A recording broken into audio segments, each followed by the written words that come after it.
I'm a minority, so it's the one, some of the surgical fields and urology probably in particular, there are not a lot of women. We're 6 to 8% of board certified urologists in this country are women, and so we don't have very many role models. I was lucky. I went here, University of Virginia, for residency, and Marguerite Lippert wasn't attending, so at least I had somebody that I could see had done it and was, you know, successful. She had a family, she was married, you know, you had somebody to see. But other than that, and striking out, the balance part is hard.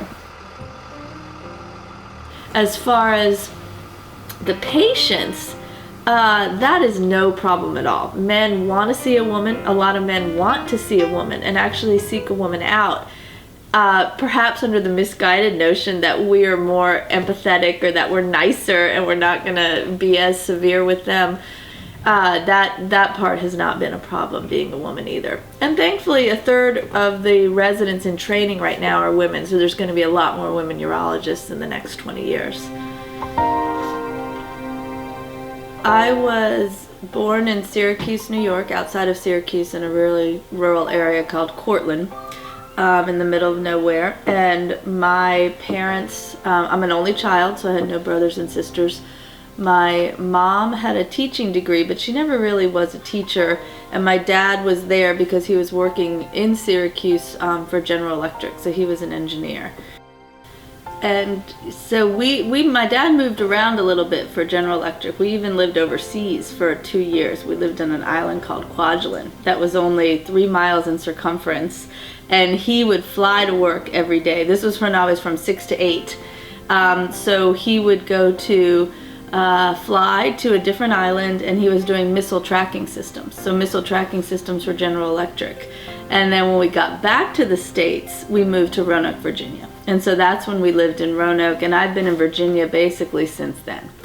But every year, we didn't have a ton of money, so the vacation we did was we'd go to Long Island, where both my parents grew up. They grew up in Southold, which is the North Fork of Long Island, opposite from the Hamptons. So I always tell people it's where Polish potato farmers were, as opposed to the, you know, upscale Hampton group. And my grandfather was a fisherman, and people would actually drive from Manhattan to have Tony's smoked eels. And then it was just delicious. And really, I've never had anything like it, and the secret died with him because it's gone now. But they were fabulous.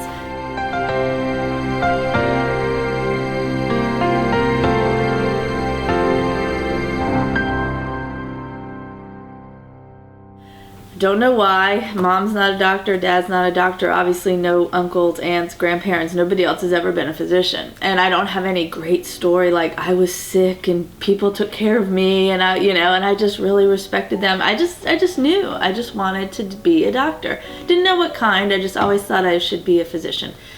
They were really actually came down against it. She said, you're probably not going to get married. You won't be able to have kids. My dad said, you're going to have to take huge loans. Your debt will be intense. You'll be paying those back forever. You'll be subject to malpractice. So they were just like tick, tick, tick, tick, tick, all these things that would be negatives about it. And we kind of had a break. My third year of college, fourth year, when I finally decided that's what I was going to do and apply to med school, I said, I don't want your help. I don't want you to pay for this. You're not behind it, but I'm going to do it. And so we had a couple, probably 6 to 12 months of kind of being on the outs. I mean, not terrible, because like I said, I am an only child, so you have a lot of focus on you when you're the only child. But, I committed, I got in, I went to VCU in Richmond, and eventually, they came around, and they were very proud when I graduated from med school. And then there's some pictures I found of my mom. This was at my engagement party. So that was my mom right in the middle there, and there's me with friends of ours. This was in Roanoke. And then this was right before that. That's my mom and I. I didn't get into that. You didn't ask me about that really, but my mom died of an unknown primary. So basically at first she was diagnosed with a tumor in 2007, and they didn't know where it was coming from. So she got some chemotherapy. First, we didn't know what she was being treated for, and then eventually we found out it was a very rare tumor called cholangiocarcinoma. And what was really weird and hard about it is that we were living with her being diagnosed and having a death sentence. They said it was terminal. If she was lucky, she would live a year or 2 years. And we had to live like that, and you don't really know how to treat somebody. You know, you're like, do you pretend it doesn't exist because you want to be normal? She felt great. We would golf. We went on trips to Bermuda. Up for 18 months, she did really well, and then she died on November 9th of her disease when she had pretty bad liver failure at the end. But what I learned from that experience was A, that we wanted somebody to tell us what the time course was and what was going to happen, and B, she really wanted a chance to do something to feel like she was fighting this disease and she would be around for her grandchildren. So we found this guy who was doing something called Spheres in Cary, North Carolina. So that's how it's kind of like fate always works out. The Cary was right 5 minutes away from Raleigh, where I was living at the time, and she was able to have these radioactive basically radioactive balls put directly into her liver to try to fight this disease. And we don't know if it actually changed how long she lived. That's really hard to tell, but I can tell you it was a huge thing for her mental well-being to feel like she had done something to be around longer to see her grandchildren, and that she was trying to do something other than just live for the last year and try to enjoy herself as much as possible. So I think that whole terrible experience really informed how I want to talk to my patients about it, because I know what it felt like to be her daughter and want to spend time with her and want to know what was going to happen, but still feel like we were doing something to keep her around a little bit longer.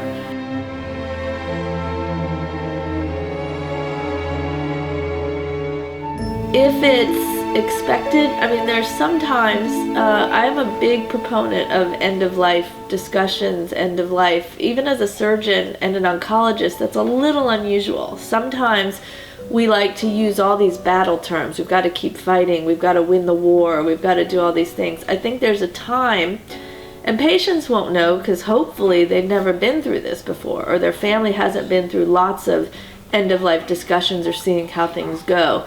So if it's at a point where they should come to terms with what's going to happen, get their affairs in order, that kind of terminology, and let things go, I think that I really want them to do that on their own terms. And I like to be the one to tell them, I think you should stop doing any treatments. I think you should, see your family, be with your minister, whatever your particular faith system is. I think you need to do that and let go. Essentially, I tell them, this is the time to die. It hurts. It hurts so much.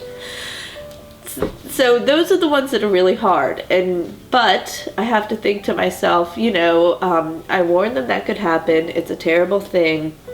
But hopefully I can help more people when I get back to doing that. But there have been a couple people that I can still remember, and it still hurts to think about them and that I lost that fight, and I feel like they potentially died because maybe you always think, could I have done something else? Could I have done something? And you rack your brain as to what could have changed. And you can always think backwards and find little things you could have changed if you could. I don't feel I've ever been negligent, but it's like you really think, what else could have happened that could have changed this outcome? And so those are the ones that will stay with you forever. And what I tell my residents is, if you ever stop feeling that way, if you ever stop caring and feeling like you personally ache when somebody loses like that, you shouldn't be practicing anymore. I mean, if you don't care when that happens, you shouldn't be the one taking care of them and doing that. And hopefully that never happens to me, but I really believe that. I mean, I really think that's how you have to face it, and that you should really, really care, and you should hurt and ache when something like that happens. In order to understand the difficulties in their life and what they're going through, The way Dr. Krupski relates to her patients, to her residents, to the people who work in the clinics with her, to the OR staff, is simply amazing. And because of it, because of how much she cares and how her patients really see how much she cares about them, they trust her. And because of that trust, she can just do really amazing things and is just a phenomenal doctor. This lady has saved my life. So therefore, there's nothing that I won't do for her, rather.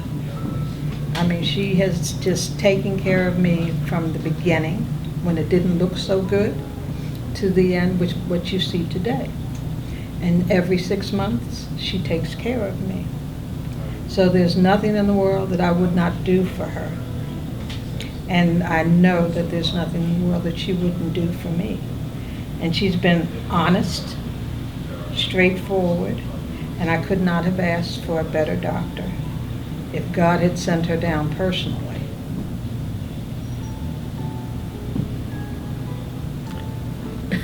Top that. Well, I had some pretty serious issues that went on for several years, and I can remember being home one afternoon and about as most pain I've ever endured. Well, that day I went to the emergency room, into an ambulance, and ended up at UVA with Dr. Krupski. And after we went through the preliminaries, she was very busy and around, and she came back and she said, "You're like a lot of males, you're very impatient." And I said, "Yes, I am that type." And she says, "Well, you're a pretty sick boy, but I can cure you. It's just going to take a while."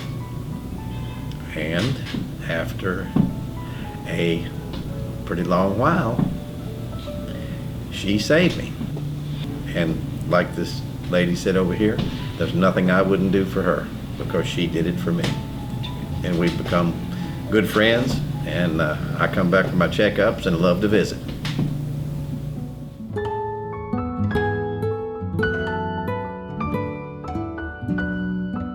I think there's two parts. One, what really I would like to change is it feels like it's the classic, the working poor are the ones that suffer the most. You know, from an economic standpoint, the patients who have jobs, have 2 jobs, they're the ones that we still will try to charge for the care that we want and put a lien on their house or take their car away. And once you get to a poverty level where you can actually make it into Medicaid or a system like that, it's a lot easier on those patients, and there's some degree of taking care of those patients. But it's the ones that are trying to do it for themselves that seem to be suffering the most. So I wish there was some way we could get better coverage for them and make it easier economically or emotionally, because when you have to sell your only vehicle so that you can go get health care and get taken care of, that's really hard on your family and the rest of, your wife and your kids and all the rest of that stuff. So that's one part. But in terms of what I do, what I really wish is that we took care of the survivors better. So what our system likes right now is, okay, we find out you're sick. We tell you you need these x-rays, you need this surgery, you need this chemotherapy. We do all that stuff, hopefully get you well or get you to a remission, and then we just leave you high and dry. So I wish there was some way to incorporate almost like preventive care for these survivors, where we would work on things like nutrition and exercise and mental health, and how to basically empower you to be doing everything you can to keep yourself healthy, to keep yourself from getting a disease recurrence. Quit smoking. We have so many people who still are smoking, even though that's a major risk factor for most of the urologic cancers. But you probably need help. I mean, you need assistance in some of these things. And I would really incorporate Eastern medicine techniques too.